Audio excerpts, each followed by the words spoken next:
Beats और beats frequency. अब इसकी बात करते हैं। तो बीट्स बस एक अजीब सा साउंड है जो कि कुछ ऐसा सुनाई देता है। सुनो। तो तुमने ये नोटिस किया होगा कि साउंड की लाउडनेस ये ऑल्टरनेट कर रही है। ये लाउड से फिर सॉफ्ट, फिर लाउड सॉफ्ट, ऐसे ऑल्टरनेट करती जा रही है। तो ऐसा इसलिए हो रहा है क्योंकि एक्चुअली में तुम दो साउंड की वेव्स को सुन रहे हो जो कि इंटरफेयर कर रही हैं। और ये साउंड की वेव्स, इनकी फ्रीक्वेंसी बहुत ही क्लोज है एक दूसरे के। ये बिल्कुल सेम नहीं बल्कि बहुत ही क्लोज फ्रीक्वेंसीज हैं और इनके इंटरफेरेंस के कारण ही हमें बीट सुनाई देता है। अब इसे अच्छे से समझते हैं एक एग्जाम्पल की मदद से। तो मेरे पास यहाँ पे एक स्पीकर है जो कि एक 440 हर्ट्ज की फ्रीक्वेंसी को जनरेट कर रहा है। सुनो। अब ये जब साउंड वेव्स हवा से ऐसे जाएंगी तो यहाँ पे कुछ एयर मॉलिक्यूल्स होने वाली हैं। हम फोकस करने वाले हैं एक पर्टिकुलर एयर मॉलिक्यूल पे। इस एयर मॉलिक्यूल पे फोकस करते हैं, ठीक है। अब जैसे ही ये वेव्स इसके क्रॉस करेंगे ना, इसे क्रॉस करेंगी, तो ये एयर की मॉलिक्यूल ये ऑसिलेट करना चालू कर देगी अपने इक्विलिब्रियम पोजीशन के अबाउट। अब हम समय के साथ साथ ये देखने वाले हैं कि इसकी डिस्प्लेसमेंट कैसे वेरी करती है। तो इसके लिए मैंने एक ग्राफ बना लिया है। ये रहा एयर मॉलिक्यूल की डिस्प्लेसमेंट वर्सेस टाइम का ग्राफ। इस एयर मॉलिक्यूल की डिस्प्लेसमेंट वर्सेस टाइम का ग्राफ, यानी कि समय के साथ साथ इसकी डिस्प्लेसमेंट ऐसे वेरी करती जा रही है। अब मैं यहाँ पे एक और स्पीकर लाने वाला हूँ, ये दूसरी वाली स्पीकर, और ये सेम फ्रीक्वेंसी की साउंड को जनरेट कर रहा है। अब इस स्पीकर को मैं पहली वाली स्पीकर के डिट्टो ऊपर रख देने वाला हूँ ऐसे, ताकि सारी वेव्स ये इंटरफेयर कर जाएं कंस्ट्रक्टिवली, ये ओवरलैप कर जाएं। अब आप देखते हैं कि इस केस में हमारी पार्टिकल की डिस्प्लेसमेंट ये कैसे वेरी करने वाली है। तो देखो ये सेकंड वाली वेव, इसके कारण इस पार्टिकल की डिस्प्लेसमेंट ये भी बिल्कुल ही सेम ग्राफ आने वाला है। ये कुछ ऐसा ग्राफ होगा। देखो सेम फ्रीक्वेंसी होने वाली है, पीक टू पीक डिस्टेंस इन दोनों ही वेव्स का बिल्कुल ही सेम है। अब क्योंकि बिल्कुल कंस्ट्रक्टिव इंटरफेरेंस हो रहा है, ये दोनों स्पीकर्स ओवरलैप कर रहे हैं एक दूसरे के ऊपर, तो यानी कि ये वेव कुछ ऐसे ओवरलैप कर जाएगी इस ग्रीन वाली वेव को। ये देखो पीक के ऊपर पीक पूरा का पूरा ओवरलैप हो चुका है, तो यानी कि कंस्ट्रक्टिव इंटरफेरेंस हो रहा है। और जो हमारी फाइनल वेव आने वाली है, ये फाइनल ग्राफ, ये बहुत ही बड़ी ग्राफ होने वाली है ऐसे कुछ। तो यानी कि इस केस में हमें जो साउंड सुनाई देगा यहाँ पे, ये बहुत ही लाउड होने वाला है, कंस्ट्रक्टिव इंटरफेरेंस हो रहा है यहाँ पे। अब देखो, अगर मैं इस स्पीकर को थोड़ा सा डिस्प्लेस कर दूं, थोड़ा सा ऑफसेट कर दूं, कुछ ऐसे एक फेज डिफरेंस डाल दूं, ऐसे कि यहाँ पे डिस्ट्रक्टिव इंटरफेरेंस होने लग जाए, यानी कि मेरी वेव्स ये कुछ ऐसे इंटरफेयर करेगी। अब देखो पहली वाली की जहाँ जहाँ पे पीक है ना, वहाँ पे दूसरी वाली की वैली है, और दूसरी वाली की जहाँ पे पीक है वहाँ पे पहली वाली की वैली है। तो यानी कि हर एक समय पे ये दोनों वेव्स ये एक दूसरे को कैंसिल आउट कर जाने वाली हैं, और यहाँ पे हमें नेट डिस्प्लेसमेंट ये हमेशा जीरो आने वाला है। यानी कि ये पार्टिकल बिल्कुल भी मोशन नहीं करेगा, डिस्ट्रक्टिव इंटरफेरेंस हो रहा है, और इसलिए यहाँ पे बिल्कुल भी कोई साउंड नहीं सुनाई देने वाली है। यानी कि अगर तुम दो साउंड वेव्स को लो जिनकी फ्रीक्वेंसी बिल्कुल ही सेम है और ये कंप्लीटली ओवरलैप कर रही हैं, तो यानी कि कंस्ट्रक्टिव इंटरफेरेंस होगा और तुम्हें एक बहुत ही लाउड साउंड सुनाई देगी। लेकिन अगर तुम इन्हीं दोनों वेव्स को 180 degree out of phase overlap करवाओ, तो इस केस में डिस्ट्रक्टिव इंटरफेरेंस होने वाली है और तुम्हें कोई साउंड सुनाई नहीं देगा। तो देखो ये तो तब का केस था जबकि दो सेम फ्रीक्वेंसी वाले साउंड वेव का हम इस्तेमाल कर रहे थे। अब अगर मैं एक ऐसी साउंड वेव का इस्तेमाल करूं जिसकी फ्रीक्वेंसी थोड़ी सी अलग हो पिछले वाले केस से, पहले वाले वेव से, ये यहाँ पे मेरे पास आ गया दूसरा स्पीकर, और ये जो साउंड वेव जनरेट करी है इसकी फ्रीक्वेंसी थोड़ी सी अलग है ये पहली वाली वेव से। तो यहाँ देखो इस केस में क्या होगा कि कहीं कहीं पे हमें कंस्ट्रक्टिव इंटरफेरेंस मिलने वाला है और कहीं कहीं पे हमें डिस्ट्रक्टिव इंटरफेरेंस भी मिल सकता है। ये वेव्स आगे जाके आउट ऑफ फेज भी हो जाती हैं। आओ ग्राफ के नजरिए से देखते हैं। तो अगर मैं इस सेकेंड वाली वेव के कारण इस पार्टिकल की डिस्प्लेसमेंट का ग्राफ बनाऊं, तो ये कुछ ऐसा ग्राफ आने वाला है। देखो अगर तुम ध्यान से देखोगे तो ये पहली वाली वेव, इसकी टाइम पीरियड कुछ ये होने वाली है, पीक टू पीक के बीच की ड्यूरेशन, और इस सेकेंड वाली वेव की ड्यूरेशन ये कुछ ज्यादा बड़ी होने वाली है। देखो थोड़ा सा डिफरेंस आ रहा है, लेकिन इसी डिफरेंस के कारण हमें बीट सुनाई देती है। अब देखते हैं कैसे। अगर मैं इन दोनों को ओवरलैप कर दूं, यानी कि इंटरफेयर करवाऊं, तो ये कुछ ऐसा होने वाला है। ये ग्राफ को मैं पकड़ के इसके ऊपर डाल देता हूं। हाँ, तो अब देखो इस टाइम पे, क्योंकि ये एक्सिस टाइम है ना, तो यानी कि इस टाइम पे हमें दिख रहा है कि दोनों वेव्स कंप्लीटली ओवरलैप कर गई हैं। यानी कि यहां पे हो रहा है कंस्ट्रक्टिव इंटरफेरेंस, कंस्ट्रक्टिव इंटरफेरेंस इस समय पे हो रहा है कंस्ट्रक्टिव इंटरफेरेंस, और हमें लाउड साउंड सुनाई देने वाली है। लेकिन अगर तुम थोड़ा सा ही आगे जाओगे तो तुम्हें दिखेगा कि ये पिंक वाली वेव ये थोड़ी सी आउट ऑफ फेस हो गई है। देखो जिस टाइम पे ये ग्रीन वाली वेव का मैक्सिमम आता है, यानी कि इसके कारण ग्रीन वाली वेव के कारण पार्टिकल की मैक्सिमम डिस्प्लेसमेंट होनी चाहिए, उस टाइम पे ये पिंक वाली वेव इसके कारण थोड़ा सा ही डिस्प्लेसमेंट होता है राइट डायरेक्शन में, पॉजिटिव डायरेक्शन में। तो यानी कि यहाँ पे कंस्ट्रक्टिव, कंप्लीटली कंस्ट्रक्टिव इंटरफेरेंस नहीं होगा। हाँ, कंस्ट्रक्टिव इंटरफेरेंस होने वाला है, थोड़ा सा कंस्ट्रक्टिव इंटरफेरेंस। अब अगर मैं थोड़ा सा और आगे जाऊँ तो यहाँ पे और कम कंस्ट्रक्टिव इंटरफेरेंस होगा। थोड़ा सा और आगे जाऊँ तो और कम कंस्ट्रक्टिव इंटरफेरेंस। अब यहाँ पे देखो, यहाँ पे पिंक वाली वेव की पीक है, लेकिन ग्रीन वाली वेव की ये तो वैली आ रही है यहाँ पे, यानी कि इसकी पीक इसकी वैली से मैच कर रही है। यानी कि यहाँ इस केस पे होने वाला है डिस्ट्रक्टिव इंटरफेरेंस। ये दोनों एक दूसरे को कैंसिल आउट कर देने वाले हैं और हमें यहाँ पे कोई भी साउंड नहीं सुनाई देने वाली है, या फिर थोड़ी सी सॉफ्ट साउंड सुनाई देने वाली है। तो यहाँ हो रहा है डिस्ट्रक्टिव इंटरफेरेंस।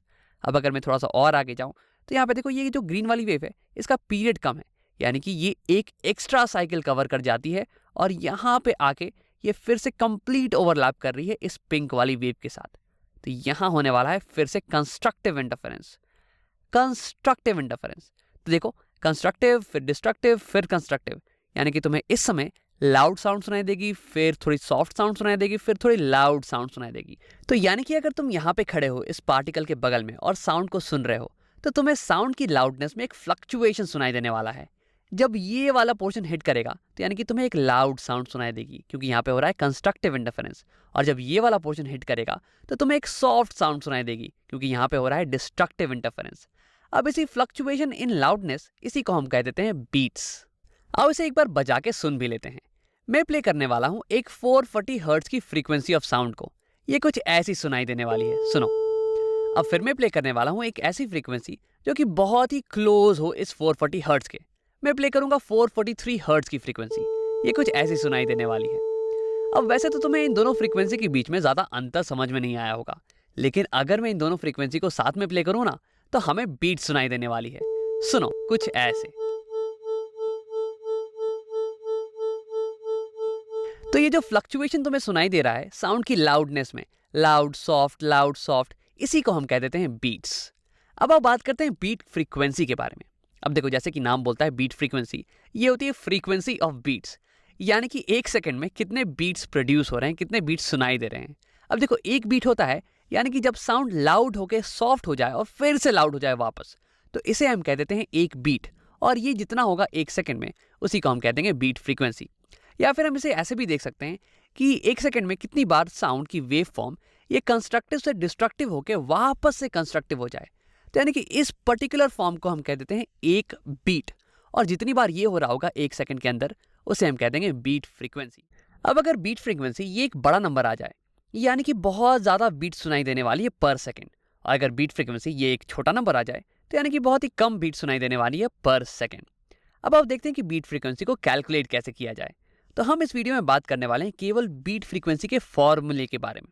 हम इसे डिराइव नहीं करेंगे, हम केवल देखते हैं कि फॉर्मूला क्या है और इसे कैसे इस्तेमाल किया जाए। फ्रीक्वेंसी ऑफ बीट्स, तो ये बराबर होता है फर्स्ट वेव की frequency f1 minus second wave की फ्रीक्वेंसी f1 माइनस f2, इसके बराबर होता है हमारा बीट फ्रीक्वेंसी। अब यहाँ पे हमने इस्तेमाल किया था 440 हर्ट्ज की फ्रीक्वेंसी और एक 443 हर्ट्ज की फ्रीक्वेंसी, तो यानी कि बीट की फ्रीक्वेंसी हो जाएगी 443 माइनस 440, यानी कि 3 हर्ट्ज। यानी कि एक सेकंड में टोटल 3 बीट तुम्हें सुनाई देगी। तुम एक बार खुद भी चेक करके देख सकते हो। अब देखो, तुम्हारे दिमाग में एक सवाल उठ रहा होगा कि अगर f1 ये एक छोटी फ्रीक्वेंसी हो गई f2 के कंपैरिजन में, तब तो हमारे पास नेगेटिव बीट फ्रीक्वेंसी आ जाने वाली है। अब इस नेगेटिव फ्रीक्वेंसी, इसका मतलब क्या होता है? तो देखो, वैसे नेगेटिव फ्रीक्वेंसी का कोई मतलब होता नहीं है, इसलिए हम क्या करते हैं कि फॉर्मूले में हम एक मॉडुलस लगा देते हैं। यहाँ पे एक मॉड लगा देते हैं ताकि हमारा आंसर ये हमेशा पॉजिटिव ही रहे।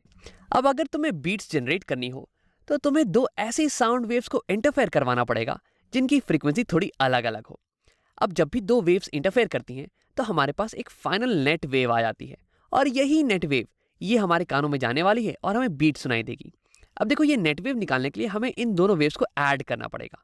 अगर मैं इस नेट वेव की इक्वेशन लिखना चाहूँ, तो मैं लिखूंगा y total is equal to wave 1 की इक्वेशन y1 प्लस वेव 2 की इक्वेशन y2। और अगर मुझे इस नेट वेव की शेप ड्रॉ करनी हो, तो देखो मैं क्या करूंगा कि यहाँ पे कोई भी टाइम इंस्टेंट लूंगा और उस पे जो वेव 1 की डिस्प्लेसमेंट हो रही है प्लस कर दूंगा मैं उससे वेव 2 की डिस्प्लेसमेंट, और मेरे पास आ जाएगा final displacement of the wave at that time instant. और वैसे ही मैं हर एक टाइम इंस्टेंट के लिए ये डिस्प्लेसमेंट निकाल दूंगा और फिर मैं इन सारे पॉइंट्स को ड्रॉ कर दूंगा और मेरे पास आ जाएगा फाइनल वेव की शेप। और ये मैंने पहले ही ड्रॉ कर रखा है तुम्हारे लिए। ये कुछ ऐसी दिखने वाली है, ये ऐसी। हाँ, तो देखो यहाँ पे हो रहा है कंस्ट्रक्टिव इंटरफेरेंस, यहाँ पे हो रहा था कंस्ट्रक्टिव इंटरफेरेंस ना। दोनों वेव्स कंप्लीटली ओवरलैप कर रही थी और इसलिए इन दोनों का डिस्प्लेसमेंट कंप्लीटली ऐड अप हो जा रहा था और हमारे पास इसलिए एक मैक्सिमम पीक आ रही है। यहाँ पे हो रहा था डिस्ट्रक्टिव इंटरफेरेंस, तो यहाँ पे पीक ऑलमोस्ट जीरो हो जा रही है और यहाँ पे हमारे पास फिर से एक मैक्सिमम पीक आ रही है क्योंकि यहाँ पे कुछ फिर से कंस्ट्रक्टिव इंटरफेरेंस हो रहा था। तो फाइनली इंटरफेरेंस के बाद हमारी बीट की वेव कुछ ऐसी दिखने वाली है और यही हमारे कानों में जाएगी। अब देखो, इसलिए हमें लाउडनेस में एक फ्लक्चुएशन सुनाई देने वाला है। यहाँ पे एम्पलीट्यूड क्योंकि बहुत ही हाई है इसलिए एक लाउड साउंड सुनाई देगी, लेकिन यहाँ पे क्योंकि एम्पलीट्यूड ऑलमोस्ट जीरो है तो एक सॉफ्ट साउंड सुनाई देने वाली है और फिर से यहाँ पे एक लाउड साउंड सुनाई देने वाली है। तो ये हो गई हमारी बीट्स की ग्राफ। अब आओ बीट्स पे एक सवाल बना के देख लेते हैं। तो मेरे पास यहाँ पे एक बांसुरी है और एक शहनाई है और इन दोनों को सेम फ्रीक्वेंसी बजानी है।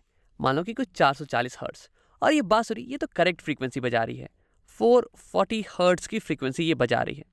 अब देखो, ये शहनाई ये थोड़ी सी अलग फ्रीक्वेंसी को बजा रही है और ऐसा मैं इसलिए बोल रहा हूँ क्योंकि तुम्हें सुनाई दे रहा है बीट्स। देखो, ये इन दोनों की आवाज़ ये इंटरफेयर करने वाली है और अगर इन दोनों की फ्रीक्वेंसी अलग होगी तभी तो बीट्स क्रिएट होगा। तो यानी कि यहाँ पे बीट्स क्रिएट हो रहा है और हमें दिया हुआ है कि बीट की फ्रीक्वेंसी, नंबर ऑफ बीट्स पर सेकेंड, ये दी हुई है कुछ 5 हर्ट्ज और हमें पता लगाना है कि इस शहनाई की फ्रीक्वेंसी ये क्या क्या हो सकती है। तो देखो, बीट की फ्रीक्वेंसी होती है दोनों म्यूजिकल इंस्ट्रूमेंट की फ्रीक्वेंसी का डिफरेंस। तो यानी कि इन दोनों की फ्रीक्वेंसी के बीच में 5 हर्ट्ज का अंतर है। तो यानी कि शहनाई की फ्रीक्वेंसी ये 440 हर्ट्ज से 5 बड़ी हो सकती है या तो 5 कम हो सकती है। यानी कि शहनाई की फ्रीक्वेंसी ये कुछ 440 प्लस 5 यानी कि 445 हर्ट्ज हो सकती है या फिर 440 माइनस 5 यानी कि 435 हर्ट्ज हो सकती है। यानी कि हमारी शहनाई इन दोनों फ्रीक्वेंसी में से कोई एक फ्रीक्वेंसी बजा रही होगी।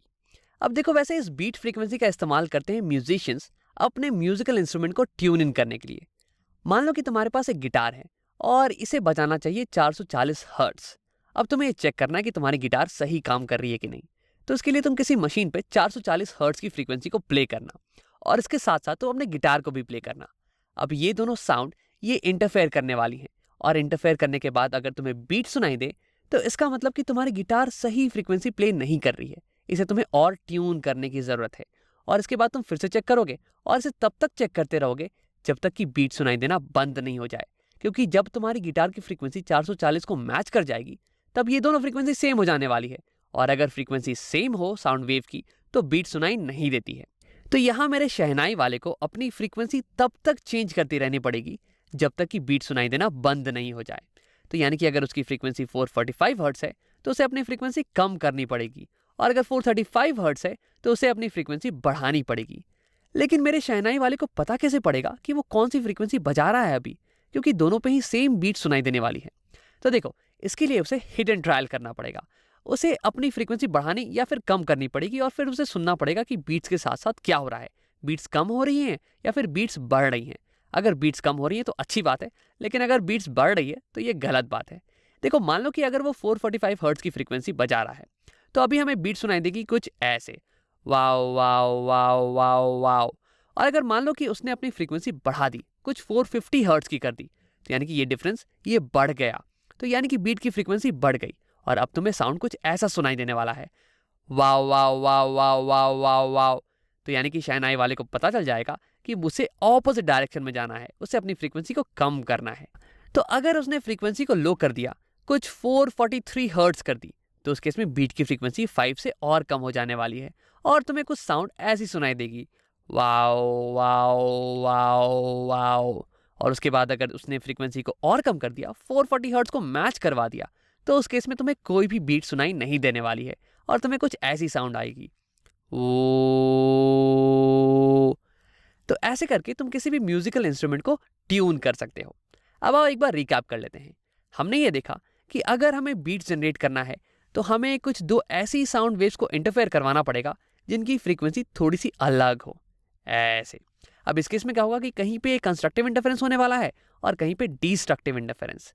अब इसके कारण साउंड की लाउडनेस में फ्लक्चुएशन आने वाला है। जहाँ पे कंस्ट्रक्टिव इंटरफेरेंस होगा वहाँ पे एम्पलीट्यूड बहुत ज़्यादा बढ़ जाने वाला है और जहाँ पे डिस्ट्रक्टिव इंटरफेरेंस होगा वहाँ पे एम्पलीट्यूड कम हो जाएगा और फिर यहाँ पे बढ़ जाएगा। तो यानी कि लाउडनेस, साउंड की लाउडनेस ये ऐसे वेरी करने वाली है, यहाँ पे लाउड फिर सॉफ्ट फिर लाउड। तो इस पूरी चीज़ को एक लाउड सॉफ्ट लाउड इसे हम कहते हैं एक बीट, और 1 सेकंड में जितनी बीट हमें सुनाई देती है उसे हम कहते हैं बीट फ्रीक्वेंसी। और इसे कैलकुलेट करने का फॉर्मूला है F1 - F2 का मॉड।